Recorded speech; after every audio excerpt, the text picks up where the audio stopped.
Heaton Park. Heaton Park is the largest municipal park in the city of Manchester. It is the jewel that sits at the most northern edge of the city, boasting many great attractions for families and children, featuring great architecture and outdoor sporting activities. Or, you can just come to absorb its sprawling and majestic natural beauty.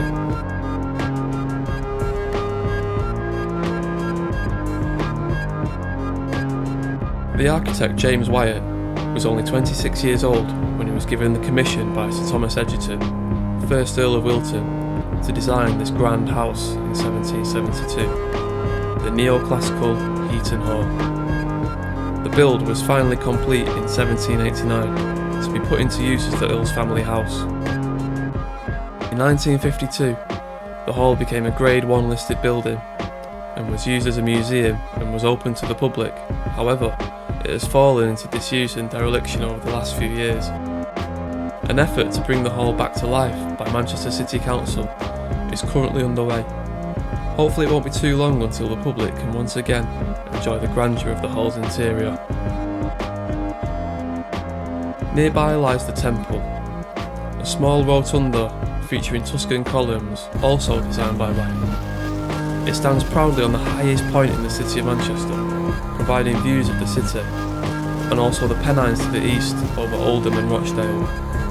Historically used as the Earl's Observatory, it still hosts the park's astronomy group, who meet regularly.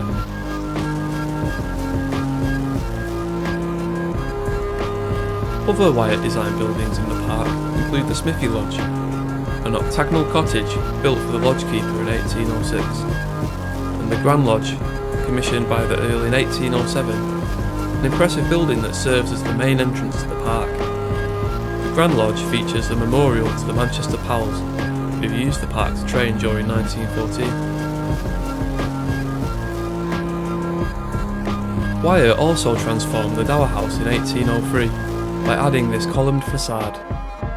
The Dower House now houses the Manchester and District Beekeepers Association, producing delicious honey. The boating lake is a highlight of the park.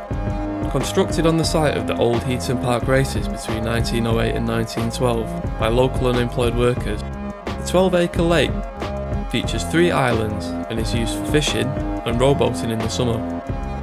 The Lakeside Cafe remains an important spot for park users to hydrate and relax. Exploring the lakeside, you will surely come across a hidden treasure of Manchester, the Colonnade. You may feel as though you have discovered an ancient Roman ruin, adding to the romanticism of the park. However, the Colonnade in truth is the facade of the old Manchester Town Hall. Moved to the park brick by brick from King Street in 1912.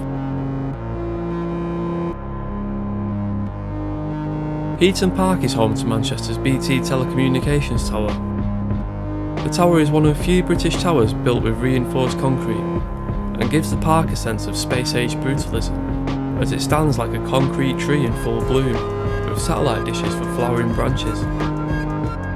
Obviously, the tower is not naturally complementary to the romantic neoclassical style of the buildings that are its neighbours. However, it serves as a reminder that this is a very modern park in a very modern city. Bringing a family to the park, you wouldn't want to miss the park's animal centre and farm, where you can meet the goats, sheep, chickens, pigs close up, not to mention the park's more exotic alpaca and peacocks.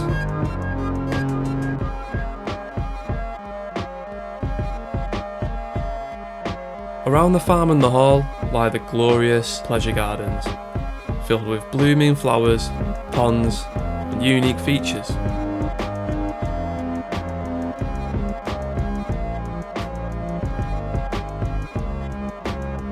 In 1982, His Holiness, Pope John Paul II came here to Heaton Park and was greeted by an audience of over 100,000 people. During this visit, the Pope celebrated Mass and ordained 12 priests. A monolithic monument in the field, now known as the Papal Field, commemorates this event. Its prehistoric appearance, a nod to a spirituality more ancient. The Pope isn't the only star to come to Heaton Park. In 2009, Oasis played 3 sold-out concerts here. Fellow Manchester band, the Stone Roses, also played 3 sold-out reunion shows in 2012.